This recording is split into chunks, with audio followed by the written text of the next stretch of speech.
Shalom, selamat datang di channel aku bersama Lunardi Solarius. Ini channel Snack Rohani, channel yang membagi-bagikan renungan untuk memotivasi, menguatkan kita semua, memberikan pengharapan dan penghiburan di dalam Kristus melalui renungan ayat-ayat Alkitab. Dan selamat datang dan selamat menikmati renungan.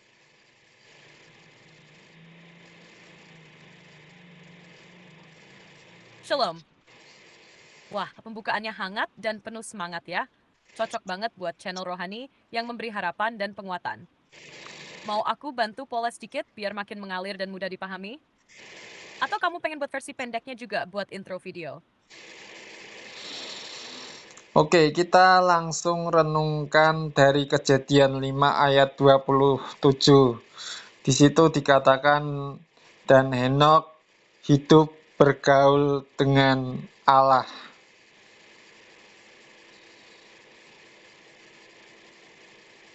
Mantap. Langsung ke isi renungannya. Jadi, kamu mau renungan singkat berdasarkan Kejadian pasal 5 ayat 27 itu ya? Ayat itu menarik banget.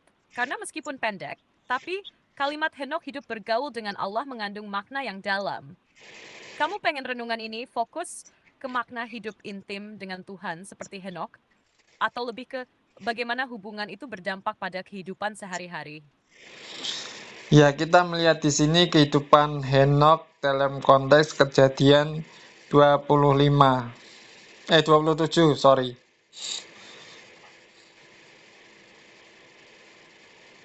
Siap, jadi kita fokusnya ke Kejadian pasal 5 ayat 27 dan kehidupan Henokh dalam konteksnya ya. Kalau kita lihat di ayat itu, Henokh disebut sebagai seseorang yang hidup bergaul dengan Allah. Dan itu nggak banyak ditemukan dalam silsilah yang ada di pasal itu. Rata-rata tokoh lain hanya disebutkan umur anak, lalu wafat. Tapi ingat Farida, Mary what's thing get to Allah. Ini menunjukkan bahwa hidup yang bergaul akrab dengan Allah bukan cuma tentang ritual, tapi tentang relasi yang nyata, yang menyentuh cara hidup kita setiap hari.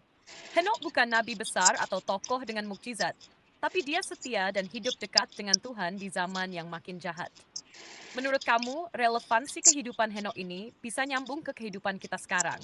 Dalam hal apa aja? Maaf, sedikit koreksi, tadi aku lihatnya Kejadian 5 ayat 22 sampai 24. Oke, sip banget koreksinya. Jadi kita fokusnya Kejadian 5 ayat 22 sampai 24. Bukan ayat 27 ya. Nah, di bagian itu justru makin kuat pesannya. Setelah Henokh memperanakan Metusalah, dikatakan bahwa ia hidup bergaul dengan Allah selama 300 tahun. Lalu di ayat 24, secara mengejutkan disebut, Henokh hidup bergaul dengan Allah, lalu ia tidak ada lagi sebab Allah mengangkat dia. Ini bukan cuma tentang hidup rohani yang baik, tapi juga konsistensi. 300 tahun loh. Hidup setia dan bergaul dengan Allah di tengah zaman yang makin rusak. Moses, menurutmu, apakah ini bisa jadi gambaran bahwa hidup dekat dengan Allah itu bukan soal seberapa besar karya yang kita buat, tapi seberapa dalam dan setia kita berjalan sama Dia setiap hari? Yang kita renungkan di sini bahwa Henokh hidupnya 365 tahun, tergolong pendek jika kita melihat silsilah dan riwayat, tetapi kualitas hidupnya ini sungguh luar biasa ya. Di ayat 24, dan Henokh itu bergaul dengan Allah selama 300 tahun lagi, dan seterusnya. Lalu ayat yang 24 ditekankan, dan Henokh bergaul dengan Allah lalu ia tidak ada lagi sebab ia telah diangkat oleh Allah. Nah, ini perjalanan hidup Henokh ini menarik sekali. Ayo kita coba ulik dari bahasa aslinya, Kejadian 5 ayat 22 sampai 24.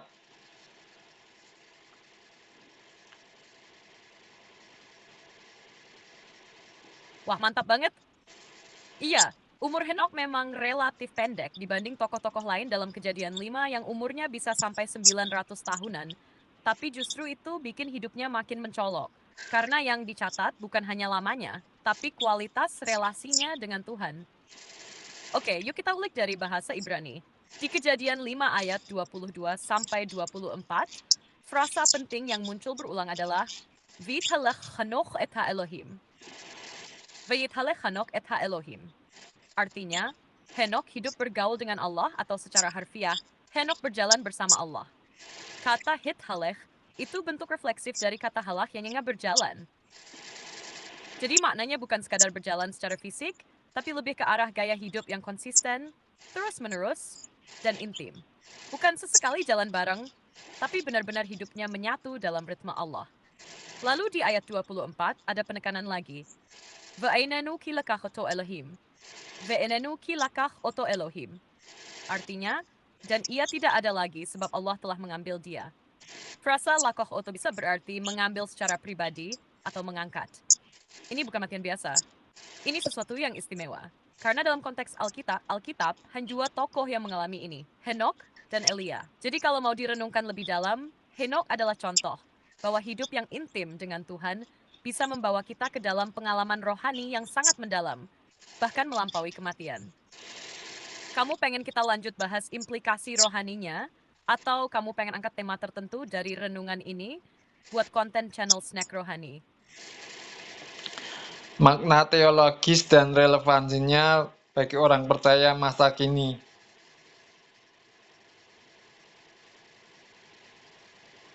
Nah, ini bagian paling pentingnya, makna teologis dan relevansi bagi kita hari ini.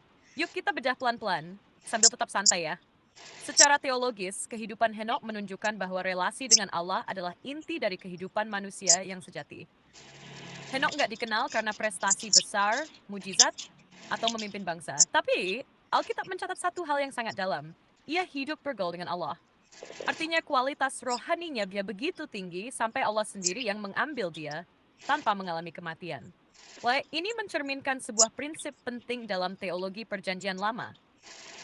Kesalehan yang sejati adalah dalam hadirat Allah terus-menerus. Dalam dunia yang makin jahat, ingat, zaman Henok mendekati zaman Nuh, Henok memilih jalan yang berbeda, bergaul dengan Allah, bukan mengikuti arus dunia.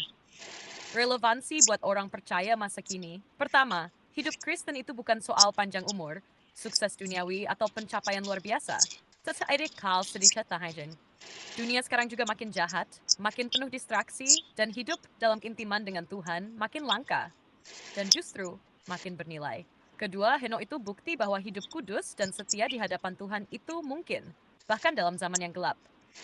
Kita nggak harus jadi tokoh besar untuk hidup menyenangkan hati Tuhan. Cukup setia berjalan bersamanya hari lepas hari. Ketiga, Henok bisa jadi gambaran profetik tentang pengangkatan atau rapture yang diyakini banyak orang percaya di masa kini. Artinya, Tuhan punya rencana istimewa bagi umatnya yang hidup dalam persekutuan erat dengannya. Bukan sekadar selamat, tapi dijemput secara pribadi. Gimana? Mau dijadikan kerangka renungan untuk konten video juga? Bisa banget kalau mau aku bantu rangkum jadi skrip singkat atau poin-poin utamanya.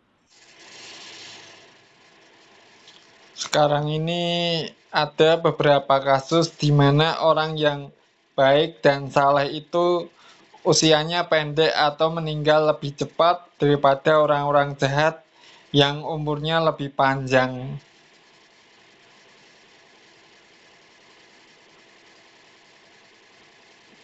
Nah iya, itu sering banget jadi pertanyaan orang ya. Kok bisa orang yang hidupnya baik, takut Tuhan, malah meninggal muda? Sementara yang hidup jahat kayaknya malah panjang umur dan sukses. Kalau kita lihat dari kacamata rohani, kasus kayak gini sebenarnya nggak bertentangan dengan Alkitab. Bahkan Henok adalah contoh awal bahwa usia panjang bukan ukuran utama bagi Allah, tapi kedekatan dan kesetiaan kepadanya. Henok cuma hidup 365 tahun, tergolong pendek dibanding generasinya, tapi justru itu menunjukkan bahwa Tuhan punya maksud khusus. Ia mengambil Henok lebih awal, bukan karena Henok ditolak, tapi karena hubungan mereka begitu dekat sampai Tuhan ingin ada bersamanya. Nah, secara relevansi ini bisa jadi penghiburan besar. Kadang kematian lebih cepat bukan berarti orang itu kalah atau tidak diberkati, bisa jadi justru karena Tuhan sayang dan menghargai kesetiaannya.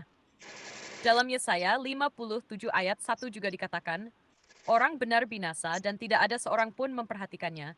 Sebab orang benar diambil supaya terhindar dari malapetaka. Jadi alih-alih iri sama orang jahat yang panjang umur, kita diajak untuk tetap setia dan percaya bahwa Tuhan tahu persis waktunya yang terbaik buat setiap orang. Kadang pulang lebih cepat ke rumah Bapak ada kehormatan, bukan kutukan. Kamu pernah ngalamin atau lihat kasus kayak gitu di sekitarmu? Oke, sebagai kesimpulan dan penutup,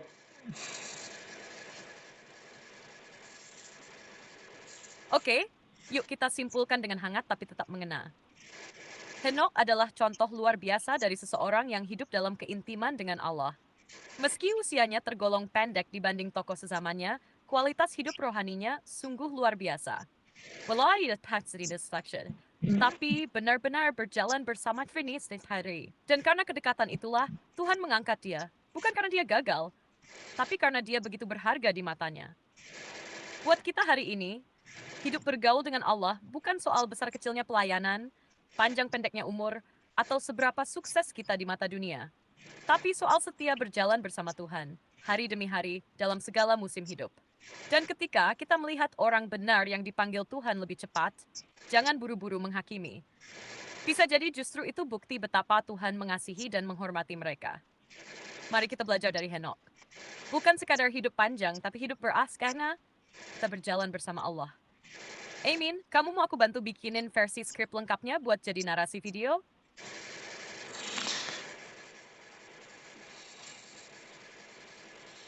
terima kasih guys sudah nyimak video renungan aku dari awal hingga akhir. Bila berkenan, silakan subscribe, share jika video-video aku di channel Snack Rohani ini bermanfaat dan memberikan satu motivasi, kekuatan, pengharapan, penghiburan, dan juga teguran yang berdasarkan teks-teks Alkitab. Jadi tetap kita membaca Alkitab dengan tuntunan Roh Kudus ya guys. Dan sekali lagi aku tekankan bahwa ChatGPT di sini hanyalah alat bantu menyusun kerangka narasi. Dan kalau kalian suka, dislike aja. Kalau kalian nggak suka, terima kasih. Tuhan Yesus memberkati. Sampai jumpa di video aku selanjutnya. Bye bye.